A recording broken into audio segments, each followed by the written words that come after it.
হায়েজ, ইস্তেহাজা ও নিফাস। ইসলামে নারী বিশেষ গুরুত্ব পেয়েছে, বিশেষ করে ফিকাহবিদদের নিকট। ফিকাহবিদগণ তাদের গ্রন্থে একটি বড় অংশ নির্দিষ্ট করেছেন নারী বিষয়ক মাসাইলের জন্য। নারী বিষয়ক মাসাইলের ক্ষেত্রে উল্লেখযোগ্য হল ফিকহুল হায়েজ। হায়েজের আভিধানিক অর্থ হল কোনো কিছু প্রবাহিত হওয়া। আর ফিকাহবিদদের পরিভাষায় হায়েজ বলা হয় স্বাভাবিক অবস্থায় নারীর জরায়ু থেকে সুনির্দিষ্ট সময় বের হওয়া রক্তস্রাবকে, যা কালো ও দুর্গন্ধময়। এই সময় নারী ব্যথা ও প্রচণ্ড তাপ অনুভব করে। সে হিসেবে সুনির্দিষ্ট বয়সে হায়েজ আসার আগ পর্যন্ত কোনো কন্যা শিশুই শরীয়তের বিধিবিধান পালনের পাত্র বলে গণ্য হয় না। আর হায়েজ শুরু হওয়ার সুনির্দিষ্ট কোনো বয়স নেই।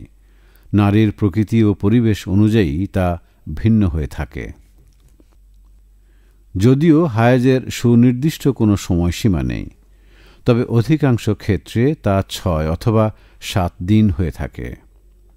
এর প্রমাণ রাসূলুল্লাহ সাল্লাল্লাহু আলাইহি ওয়াসাল্লাম হামনা বিনতে জাহাশকে বলেছেন, যার অনেক দিন হায়েজ হতো, তুমি আল্লাহর ইলম অনুযায়ী 6 দিন অথবা 7 দিন হায়েজ গণনা করো, অতঃপর গোসল করো। হায়েজ অধ্যায়ে অনেক মাসাইল রয়েছে, যা আলেমগণ তাদের কিতাবে উল্লেখ করেছেন।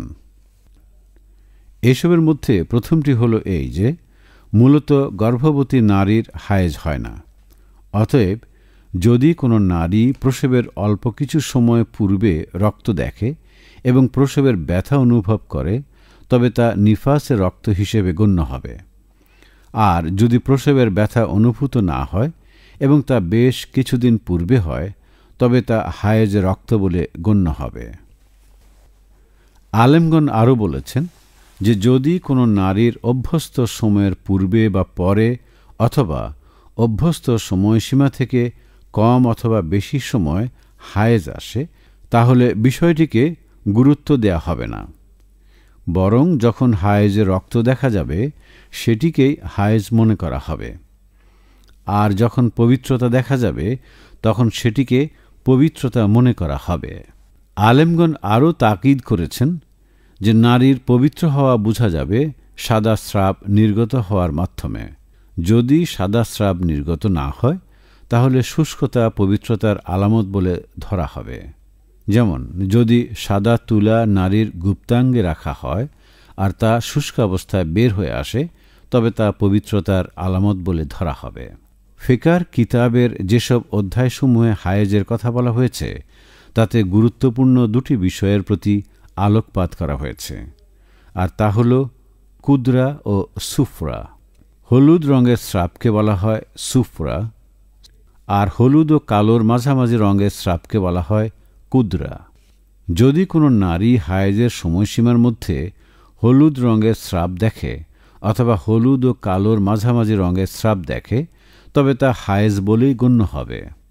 এর প্রমাণ আয়েশা রাদিয়াল্লাহু তাআলা আনহা এর হাদিস। নারীরা তাঁর কাছে ব্যবহৃত তুলা পাঠাত, যাতে হলুদ বর্ণের রক্ত থাকত।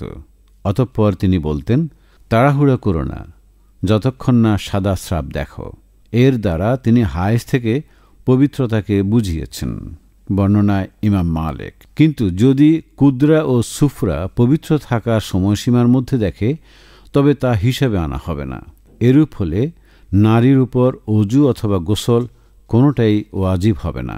কিন্তু যদি কুদরা ও সুফরা পবিত্র থাকার সময়সীমার মধ্যে দেখে, তবে তা হিসাবে আনা হবে না। এরূপ হলে নারীর ওপর ওযু অথবা গোসল কোনোটাই ওয়াজিব হবে না। এর প্রমাণ আতিয়া রাদিয়াল্লাহু তাআলা আনহার হাদিস, যেখানে তিনি বলেছেন, আমরা পবিত্রতা অর্জনের পর কুদরা ও সুফরাকে হিসেবে আনতাম না। বর্ণনায় আবু দাউদ। ভেঙ্গে ভেঙ্গে হায়েজ আসার হুকুম। যদি কোনো নারী একদিন রক্ত দেখে এবং অন্য দিন না দেখে, তবে তার 2 অবস্থা হতে পারে। হয়তো এই অবস্থা সব সময় চলতে থাকবে, এরূপ হলে তা ইস্তিহাজা বলে গণ্য হবে। অথবা থেমে থেমে আসবে, অর্থাৎ কিছু সময় আসবে ও কিছু সময় বন্ধ থাকবে। যদি এরূপ হয় তবে এরও দু অবস্থা রয়েছে। যদি স্রাব বন্ধ থাকার সময়সীমা একদিনের কম হয় তবে তা হায়েজের মধ্যেই গণ্য হবে। দ্বিতীয় অবস্থা, যদি পবিত্র থাকাকালীন সময়ে নারী এমন জিনিস দেখে যা পবিত্রতাকে নির্দেশ করে, যেমন সাদা স্রাব দেখল, তাহলে এই সময়টা পবিত্রতার মধ্যে ধরা হবে, হোক তা পরিমাণে কম বা বেশি, হোক তা একদিনের কম সময়ের জন্য অথবা তারও অধিক সময়ের জন্য।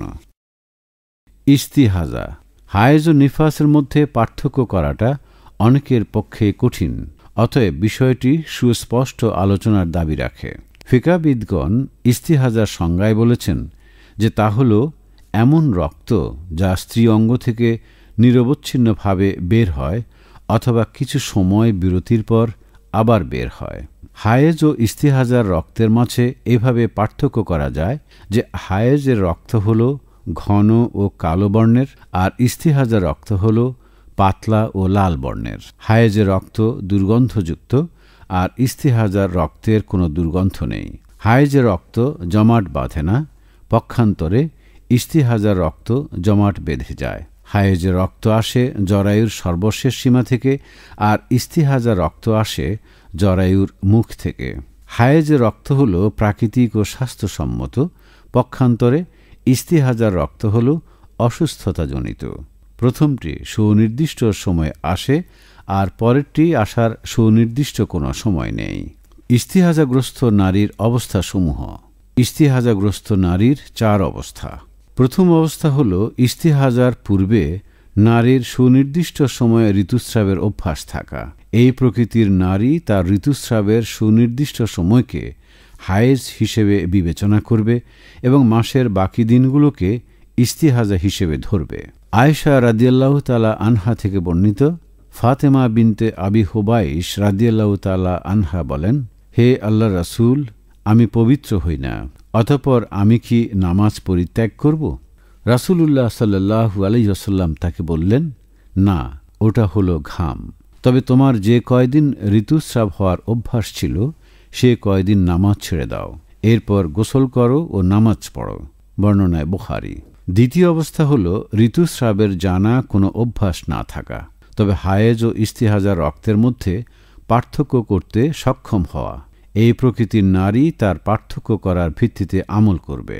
ফাতেমা বিনতে আবি হুবাইশ রাদিয়াল্লাহু তাআলা আনহা থেকে বর্ণিত, তিনি ইস্তিহাজাগ্রস্ত হতেন। অতঃপর রাসূলুল্লাহ সাল্লাল্লাহু আলাইহি ওয়াসাল্লাম তাকে বললেন, যদি হায়েজে রক্ত হয় তবে তা পরিচিত কালো রক্ত হবে। যদি এরূপ হয় তবে নামাজ পড়া থেকে বিরত হও, আর যদি এর অন্যথা হয় তবে ওযু করো ও নামাজ পড়ো, কেননা তা ঘাম। বর্ণনায় আবু দাউদ। তৃতীয় অবস্থা হল সুনির্দিষ্ট কোনো অভ্যাস না থাকা এবং পার্থক্য করতেও অক্ষম হওয়া। এ প্রকৃতির নারী অধিকাংশ নারীদের অভ্যাস মোতাবেক আমল করবে, অতঃপর প্রতি মাসে 6 অথবা 7 দিন হায়েজ হিসাব করবে। স্রাব শুরু হওয়ার প্রথম দিন থেকে হিসাব করবে, আর মাসের অবশিষ্ট দিনগুলো ইস্তিহাজা হিসেবে ধরবে। এর প্রমাণ রাসূলুল্লাহ সাল্লাল্লাহু আলাইহি ওয়াসাল্লাম হামনা বিনতে জাহাশ রাদিয়াল্লাহু তাআলা আনহাকে বলেছেন, তুমি আল্লাহর ইলম অনুযায়ী 6 অথবা 7 দিন হায়েজ হিসাব করো, অতঃপর গোসল করো। এরপর যখন দেখবে যে তুমি পবিত্র হয়েছ, তখন 23 অথবা 24 দিন নামাজ পড়ো ও রোজা রাখো। এটাই তোমার জন্য যথেষ্ট হবে। প্রতি মাসে তুমি অনুরূপ করো অন্যান্য নারীদের মতো, অর্থাৎ তাদের হায়েজ ও পবিত্রতার সময়ের মতো। চতুর্থ অবস্থা হল নারীর সুনির্দিষ্ট সময়ে ঋতুস্রাব আসার অভ্যাস থাকা এবং একই সাথে পার্থক্য করতে সক্ষম হওয়া। এই অবস্থায় অভ্যাসটাকে হিসেবে আনা হবে, পার্থক্য করাটাকে নয়, কেননা অভ্যাসটাই নারীর জন্যে অধিক নিয়মানুবর্তী। তবে যদি নারী ভুলে যায় তার অভ্যাস কি ছিল, এমত অবস্থায় পার্থক্যকরণের ভিত্তির উপর আমল করা হবে। হায়েজ বিষয়ে আরও কয়েকটি মাসালা বাকি থেকে যায়, যা আলেমগণ উল্লেখ করেছেন। তন্মধ্যে প্রথমটি হল এই যে, যদি কোনো নারী তার হায়েজ সংঘটিত হওয়ার সময় সম্পর্কে সজ্ঞান থাকে, তবে তা কয়দিন হয় তা মনে করতে না পারে এমতাবস্থায় অধিকাংশ নারীদের অভ্যাস অনুযায়ী সময় হিসাব করতে হবে। আর যদি কয়দিন হায়েজ হয় তা জানা থাকে, তবে তা কখন হয়, মাসের শুরুতে না শেষে তা মনে না থাকে, তাহলে হায়েজের দিনগুলো মাসের শুরুতে হিসাব করতে হবে। যদি মাসের মধ্যখানে হায়েজ আসত বলে মনে করতে পারে, কিন্তু সুনির্দিষ্টভাবে কবে শুরু হতো তা বলতে না পারে, তাহলে মাসের মধ্যখানের প্রথমাংশে হায়েজের সময় হিসাব করতে হবে। কেননা মাসের মাঝখান থেকে হিসাব করা সময় নিয়ন্ত্রণের জন্য নারীর পক্ষে সহজ। যদি হায়েজের সময় সমাপ্ত হয়ে যায় আর নারী ইস্তিহাজাগ্রস্ত থাকে, তবে সে গোসল করবে, রক্ত নির্গত হওয়ার জায়গায় একটি কাপড়খণ্ড বেঁধে নেবে। এমতাবস্থায় সে পবিত্র বলে গণ্য হবে। অতএব সে নামাজ রোজা পালন করে যাবে। অজুর পর যদি রক্ত আসে, তবে তাতে কোনো ক্ষতি হবে না, কেননা ওটাকে ওজর হিসেবে ধরা হবে। আর এক্ষেত্রে নারীর পবিত্রতা অর্জন ভিন্নভাবে হতে পারে। প্রথমত, সময় হলে প্রতি নামাজের জন্য অজু করা, আর তা হবে গুপ্তাঙ্গ ধৌত করা ও তাতে কাপড়খণ্ড বেঁধে নেওয়ার পর। এর প্রমাণ রাসূলুল্লাহ সাল্লাল্লাহু আলাইহি ওয়াসাল্লাম ফাতেমা বিনতে আবি হুবাইশকে বলেছেন, অতঃপর তুমি প্রত্যেক নামাজের জন্য অজু করো ও নামাজ আদায় করে নাও। দ্বিতীয়ত, জোহরের নামাজ একেবারে শেষ ওয়াক্তে আদায় করা, অতঃপর গোসল করে জোহর ও আসর একসাথে আদায় করা, মাগরিব ও এশা একই রূপে আদায় করা। এর দলিল রাসূলুল্লাহ সাল্লাল্লাহু আলাইহি ওয়াসাল্লাম হামনা বিনতে জাহাশ রাদিয়াল্লাহু তাআলা আনহাকে বলেছেন, তুমি যদি পারো জোহরের নামাজ পিছিয়ে দিতে ও আসরের নামাজ সময় শুরু হওয়ার সাথে সাথে পড়তে, তবে গোসল করে উভয় নামাজ একসাথে জমা করে পড়ে নাও, অর্থাৎ জোহর ও আসর। আর যদি পারো মাগরিব পিছিয়ে দিতে ও এশা প্রথম ওয়াক্তে পড়তে, তাহলে গোসল করে দুই নামাজ একত্রে পড়তে পারলে পড়ে নাও। ফজরের সময় গোসল করে ফজর পড়ে নাও। আর যদি রোজা রাখতে সক্ষম হও, তবে রোজা রাখো। বর্ণনায় আবু দাউদ। তৃতীয়ত, প্রত্যেক নামাজের জন্য আলাদাভাবে গোসল করা। এক বর্ণনায় এসেছে, উম্মে হাবিবা রাদিয়াল্লাহু তাআলা আনহা 7 বছর পর্যন্ত ইস্তিহাজাগ্রস্ত অবস্থায় ছিলেন। এ ব্যাপারে রাসূলুল্লাহ সাল্লাল্লাহু আলাইহি ওয়াসাল্লামকে তিনি জিজ্ঞাসা করেন। রাসূলুল্লাহ সাল্লাল্লাহু আলাইহি ওয়াসাল্লাম তাকে গোসল করতে নির্দেশ দেন। অতঃপর তিনি প্রতি নামাজের জন্য গোসল করতেন। বর্ণনায় বুখারী। আর যদি কোনো কারণে নারীর রক্তক্ষরণ ঘটে, যেমন জরায়ুতে অস্ত্রোপচার করা হলো, অতঃপর এ কারণে রক্তপাত হলো, তাহলে এরও 2 অবস্থা রয়েছে। প্রথম অবস্থা হল হায়েজ আসবে না বলে নিশ্চিত জ্ঞান থাকা। এমতাবস্থায় এটাকে ইস্তিহাজা বলে ধরা হবে না।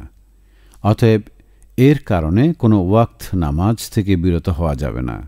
এই সময়ে নির্গত রক্ত অসুস্থতাজনিত রক্ত বলে ধরা হবে। এই অবস্থায় প্রতি ওয়াক্ত নামাজের জন্য অজু করতে হবে। আর দ্বিতীয় অবস্থা হল হায়েজ হওয়ার সম্ভাবনা সম্পর্কে জানা থাকা। এই অবস্থায় নির্গত স্রাবকে ইস্তিহাজা বলে গণ্য করা হবে। আরেকটি গুরুত্বপূর্ণ মাসালা থেকে যায়, আর তা হল ইস্তিহাজাগ্রস্ত স্ত্রীর সাথে দৈহিক মিলন। এটা বৈধ, কেননা শরীয়তে এই ব্যাপারে কোনো নিষেধাজ্ঞা আসেনি। নিফাস। নারীর জরায়ু থেকে সন্তান প্রসবের কারণে যে রক্ত বের হয়, আলেমগণ তাকে নিফাস বলেছেন। নিফাসের সর্বোচ্চ সময় হল 40 দিন। অবশ্য এর চেয়ে কমও হতে পারে। নিফাস বন্ধ হওয়ার সঙ্গে সঙ্গে নারী গোসল করবে ও নামাজ আদায় করবে। নিফাসের বেশ কয়টি মাসালা রয়েছে। তন্মধ্যে প্রথমটি হল, প্রসবের পর যদি রক্ত দেখা না যায়, এরূপ অবশ্য খুব কমই ঘটে থাকে, তাহলে অজু করে নামাজ পড়ে নিতে হবে। এই অবস্থায় গোসল করতে হবে না। দ্বিতীয়টি হল, যদি রক্তস্রাব 40 দিন অতিক্রম করে যায় আর নারীর 40 দিন পর নিফাস বন্ধ হয়ে যাওয়ার অভ্যাস থাকে, অথবা অতি দ্রুত বন্ধ হয়ে যাওয়ার আলামত প্রকাশ পায়, তাহলে বন্ধ হওয়া পর্যন্ত অপেক্ষা করবে। যদি বন্ধ না হয় তাহলে তা ইস্তিহাজা বলে গণ্য হবে এবং এক্ষেত্রে ইস্তিহাজার সকল হুকুম বর্তাবে। দৃশ্যমান অঙ্গ প্রত্যঙ্গ সম্পন্ন মানব সন্তান প্রসবের পর যে রক্তস্রাব বের হয় কেবল তাকেই নিফাস বলা হবে। আর যদি গর্ভপাত ঘটে এবং এমন সন্তান প্রসব হয় যার অঙ্গ প্রত্যঙ্গ দৃশ্যমান নয়, তাহলে এর 3 অবস্থা হতে পারে। প্রথম অবস্থা হল হয়তো গর্ভ শুরু হওয়ার প্রথম 40 দিনের পূর্বেই গর্ভপাত হবে। যদি এরূপ হয় তবে তা পচা রক্ত বলে ধরা হবে। এ অবস্থায় নারী নামাজ পড়বে ও রোজা রাখবে। দ্বিতীয় অবস্থা হল 80 দিন পর গর্ভপাত ঘটবে, তাহলে এটাকে নিফাসে রক্ত বলে ধরা হবে। আর যদি 40 দিন থেকে 80 দিনের মধ্যে গর্ভপাত ঘটে তবে দেখতে হবে অঙ্গ প্রত্যঙ্গের আলামত প্রকাশ পেয়েছে কিনা। যদি আলামত প্রকাশ পেয়ে থাকে তবে তা নিফাসে রক্ত বলে ধরা হবে, অন্যথায় তা পচা রক্ত বলে ধরা হবে। হায়েজ ও নিফাসগ্রস্ত নারীর উপর কিছু বিষয় হারাম হয়ে যায়, যার মধ্যে প্রথমটি হল স্বামী স্ত্রীর মিলন। আল্লাহ তাআলা বলেন, অর্থ, আর তারা তোমাকে ঋতুস্রাব সম্পর্কে প্রশ্ন করে, বলো তা কষ্ট। সুতরাং তোমরা ঋতুস্রাবকালে স্ত্রীদের থেকে দূরে থাকো এবং তারা পবিত্র না হওয়া পর্যন্ত তাদের নিকটবর্তী হও না। অতঃপর যখন তারা পবিত্র হবে তখন তাদের নিকট আসো, যেভাবে আল্লাহ তোমাদেরকে নির্দেশ দিয়েছেন। নিশ্চয়ই আল্লাহ তওবাকারীদেরকে ভালোবাসেন এবং ভালোবাসেন অধিক পবিত্রতা অর্জনকারীদেরকে। সূরা আল বাকারা আয়াত 222। হাদিসে এসেছে রাসূলুল্লাহ সাল্লাল্লাহু আলাইহি ওয়াসাল্লাম উক্ত আয়াত নাজিল হলে বলেছেন, তোমরা সব কিছু করো কেবল স্বামী স্ত্রীর মিলন ব্যতীত। বর্ণনায় মুসলিম। হায়েজ অবস্থায় যে ব্যক্তি তার স্ত্রীর সাথে মিলিত হল সে গুনাহ করল। এ ব্যক্তির উপর কাফারা দেওয়া ওয়াজিব। স্ত্রীর উপরও কাফারা ওয়াজিব হবে যদি মিলনের সময় স্ত্রী সম্মত থাকে। আর এক্ষেত্রে কাফারা হল 1 দিনার অথবা অর্থ দিনার পরিমাণ স্বর্ণ দান করা। ইবনে আব্বাস রাদিয়াল্লাহু তাআলা আনহু এর বর্ণনা অনুযায়ী যে ব্যক্তি হায়েজ অবস্থায় স্ত্রীর সাথে মিলিত হল তার ব্যাপারে রাসূলুল্লাহ সাল্লাল্লাহু আলাইহি ওয়াসাল্লাম বলেছেন, 1 দিনার বা অর্থ দিনার পরিমাণ সদকা করবে। 1 দিনার হল 4.25 গ্রাম স্বর্ণ। যদি হায়েজ থেকে স্ত্রী পবিত্র হয়ে যায় তবে স্বামী তার সাথে মিলিত হবে না যতক্ষণ না সে গোসল করে নেয়। আল্লাহ তাআলা বলেন, অর্থ, তোমরা ঋতুস্রাবকালে স্ত্রীদের থেকে দূরে থাকো অথবা তারা পবিত্র না হওয়া পর্যন্ত তাদের নিকটবর্তী হও না। সূরা আল বাকারা আয়াত 222। এখানে ঋতুস্রাব থেকে পবিত্র হওয়াকে বোঝানো হয়েছে। এরপর আল্লাহ তাআলা বলেন, অতঃপর যখন তারা পবিত্র হবে তখন তাদের নিকট আসো, যেভাবে আল্লাহ তোমাদের নির্দেশ দিয়েছেন। সূরা আল বাকারা আয়াত 222। হায়েজগ্রস্ত নারীর নামাজ পড়াও হারাম। হাদিসে এসেছে রাসূলুল্লাহ সাল্লাল্লাহু আলাইহি ওয়াসাল্লাম ইরশাদ করেছেন, তোমার যখন হায়েজ আসবে তখন নামাজ ছেড়ে দাও, আর যখন হায়েজ চলে যাবে তখন রক্ত ধৌত করতে গোসল করো এবং নামাজ আদায় করো। বর্ণনায় আবু দাউদ। নারীর প্রতি আল্লাহ তাআলার দয়া করুণার একটি হলো এই যে তিনি নারীকে হায়েজের স্রাব বন্ধ হওয়ার পর সেই সময়ে ছুটে যাওয়া নামাজগুলো কাজা করতে বলেননি। এর প্রমাণ আয়েশা রাদিয়াল্লাহু তাআলা আনহাকে হায়েজগ্রস্ত নারী নামাজ রোজা আদায় করবে কিনা এই ব্যাপারে জিজ্ঞাসা করা হলে তিনি বলেন, এই বিষয়টি আমাদের স্পর্শ করত। অতঃপর আমাদের রোজা কাজা করার নির্দেশ দেয়া হতো, তবে নামাজ কাজা করার নির্দেশ দেয়া হতো না। আর যদি পবিত্র হওয়ার পর পূর্ণাঙ্গ 1 রাকাত নামাজ পড়া যাবে এমন সময় থাকে তবে তার উপর ওই ওয়াক্তে নামাজ ফরজ হবে, হোক তা নামাজের সময় আসার প্রথম অংশে অথবা শেষাংশে। যদি পূর্ণাঙ্গ 1 রাকাত নামাজ পড়ার মতো সময় না থাকে তবে নামাজ পড়া ফরজ হবে না। হাদিসে এসেছে রাসূলুল্লাহ সাল্লাল্লাহু আলাইহি ওয়াসাল্লাম বলেছেন, যে ব্যক্তি 1 রাকাত নামাজ পেল সে পুরো নামাজই পেল। মুত্তাফাকুন আলাইহি। হায়েজ ও নিফাসগ্রস্ত নারীর ক্ষেত্রে রোজা রাখাও হারাম। হাদিস এসেছে, রাসূলুল্লাহ সাল্লাল্লাহু আলাইহি ওয়াসাল্লাম বলেছেন, যখন নারীর হায়েজ আসে তখন সে কি নামাজ রোজা ছেড়ে দেয় না? উত্তরে তারা বলল, জি। বর্ণনায় বুখারী। হায়েজগ্রস্ত নারী যদি সুবহে সাদেকের পূর্বে পবিত্রতা অর্জন করে অতঃপর রোজা রাখে তবে তার রোজা রাখা শুদ্ধ হবে, এমনকি যদি সুবহে সাদেকের পর গোসল করে তবুও। হায়েজগ্রস্ত নারীর জন্য আল কোরআন স্পর্শ করাও হারাম। আল্লাহ তাআলা বলেন, অর্থ কেউ তা স্পর্শ করবে না পবিত্রগণ ছাড়া। সূরা আল ওয়াকিয়া ৭৯। হাদিস এসেছে, রাসূলুল্লাহ সাল্লাল্লাহু আলাইহি ওয়াসাল্লাম বলেছেন, পবিত্র ব্যক্তি কেবল আল কোরআন স্পর্শ করতে পারে। বর্ণনায় ইমাম মালিক। হায়েজ ও নিফাস অবস্থায় পবিত্র কাবার তাওয়াফ করাও হারাম। এর প্রমাণ আয়েশা রাদিয়াল্লাহু তাআলা আনহায়ের যখন ঋতুস্রাব এল তখন রাসূলুল্লাহ সাল্লাল্লাহু আলাইহি ওয়াসাল্লাম তাকে বললেন, হাজি যা করে তা করে যাও, তবে তুমি পবিত্র হওয়ার পূর্বে বায়তুল্লাহর তাওয়াফ করো না। ইবনে আব্বাস রাদিয়াল্লাহু তাআলা আনহু বলেছেন, লোকদেরকে নির্দেশ দেওয়া হয়েছে যে তাদের সর্বশেষ কর্ম যেন হয় বায়তুল্লাহর তাওয়াফ করা, তবে তিনি হায়েজগ্রস্ত নারীর জন্য এই ব্যাপারে ছাড় দিয়েছেন। হায়েজ ও নিফাসগ্রস্ত নারীদের জন্য মসজিদে অবস্থান করাও হারাম, তবে যদি তা কেবল অতিক্রম করার জন্য হয়। আল্লাহ তাআলা বলেন, অর্থ হে মুমিনগণ, নেশাগ্রস্ত অবস্থায় তোমরা সালাতের নিকটবর্তী হও না যতক্ষণ না তোমরা বুঝতে পারো যা তোমরা বলো, এবং অপবিত্র অবস্থায়ও না যতক্ষণ না তোমরা গোসল করো, তবে যদি তোমরা পথ অতিক্রমকারী হও। আর নিসা ৪৩। হাদিস এসেছে, রাসূলুল্লাহ সাল্লাল্লাহু আলাইহি ওয়াসাল্লাম বলেছেন, আমি হায়েজগ্রস্ত নারী ও জুনুবির জন্য মসজিদ অবৈধ করেছি। বর্ণনায় আবু দাউদ। স্ত্রী হায়েজগ্রস্তা হলে স্বামী কর্তৃক তাকে তালাক দেয়া হারাম হবে।